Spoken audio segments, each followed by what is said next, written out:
కాశ్మీర్లో తాజా ఎన్కౌంటర్లో చచ్చిన వాళ్ళతో కలిపితే పహల్గామ్ ఇన్సిడెంట్ తర్వాత దాదాపు 22 మంది పోయారు. స్టార్టింగ్లో అప్పుడు జరిగింది షాహిద్ కుట్టే షోహియాన్లోని చోటిపోరా హీర్పోరా నివాసి మార్చి 8, 2023 ఎల్ఈటీలో చేరిన కేటగిరీ ఏ ఉగ్రవాదిని ఇద్దరు జర్మన్ పర్యాటకులు స్థానిక డ్రైవర్ని గాయపరిచిన షోషియాన్లోని 2024 రిసర్ట్ కార్పుల్ కేసులో కుట్టే నిందితుడైతే 2024 హెరాపోరాలో బీజేపీ సర్పంచ్ హత్య, ఫిబ్రవరిలో కుల్గాంలో టెరిటోరియల్ ఆర్మీ జవాన్ హత్య కేసులో కూడా నిందితుడిని లేపేశారు. అలాగే అద్నాన్ షఫీదార్ షోహియాన్లోని వందునా మెల్హోరా నివాసి అక్టోబర్ 18, 2024 ఎల్ఈటీలో చేరాడు. కేటగిరీ సి ఉగ్రవాది. వలస కార్మికులు హత్య చేయడం ద్వారా అక్కడ కార్మికులు ఎవరు వచ్చి పని చేయకుండా చూడాలన్నటువంటి ప్రయత్నించినవాడు. అట్లాగే అమీర్ బషీర్ షోషియాన్, వీడు షోషియాన్ నుండి లష్కర్ ఏ తోయిబా విభాగమైనటువంటి రెసిస్టెన్స్ ఫ్రంట్ సభ్యుడు. కేటగిరీ సి ఉగ్రవాది. పహల్గామ్ దాడికి టీఆర్ఎఫ్ బాధ్యత వహించినటువంటి సంఘటన అందరికీ తెలిసిందే. లేకపోతే త్రాల్లో జరిగిన ఎన్కౌంటర్లో జైషే మహమ్మద్ మాడ్యూల్కి చెందినటువంటి 3 టెర్రరిస్టులని హతమయ్యారు.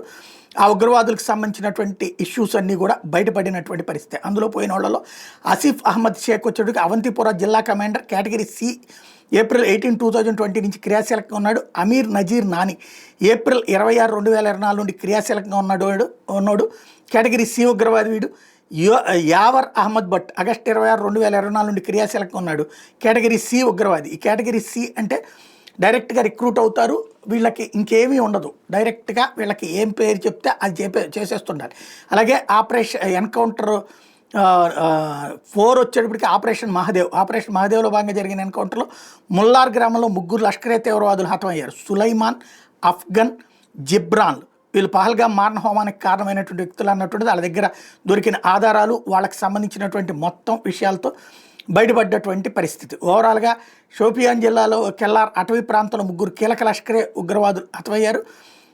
వీళ్ళందరూ కూడా అడ్రస్సులతో సహా బయటపడ్డటువంటి సరికొత్తదైనటువంటి అంశాలు.